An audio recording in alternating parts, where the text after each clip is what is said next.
When we began, we really focused on characters. We focused on figuring out who our protagonist was going to be. And then we wanted to lean into what the fantasy of the Expanse was. So we thought about things like zero-G, space travel, crew interaction. Keep an eye out for trouble while you're setting up the containment bolts. You ever cut anybody's head off, Fixo? Back when you ran with DOS? So we did pitch our idea to James S.A. Corey, and they, Ty and Dan, the writers behind that pen name, were really excited by it. And they immediately started to improve on the idea that we brought to them with their own ideas that I won't spoil because they made it into the game. And they also really gave us the confidence to keep finding places in the canon that can be fleshed out more, where there has been storytelling, but there is space for more.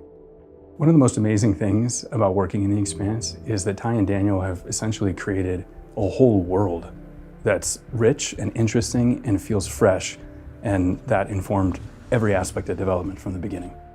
There are 6 seasons of television, there are 9 books, and it was an enormous undertaking, and we loved it.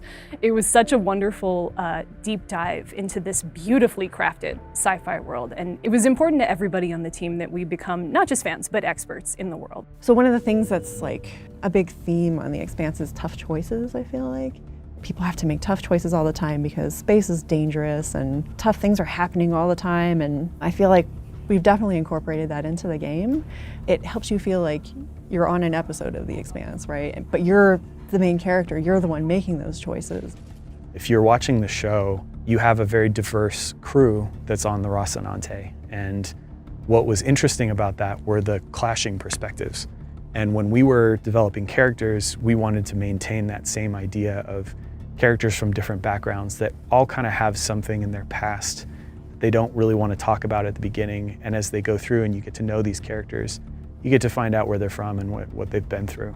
So with Deck Nine as the developer, Telltale as the video game publisher, and Alcon as the kind of IP holder, we found that we had a really just thorough group of fans.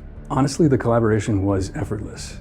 The passion that everyone has for telling excellent stories shone through immediately. And you could tell from the beginning of the work that we had something really special going on.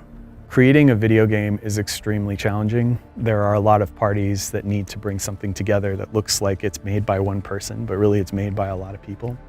We could run the story by Alcon and get thoughts and perspective from people that made the show, and it allowed us to make something that was authentic to the Expanse universe.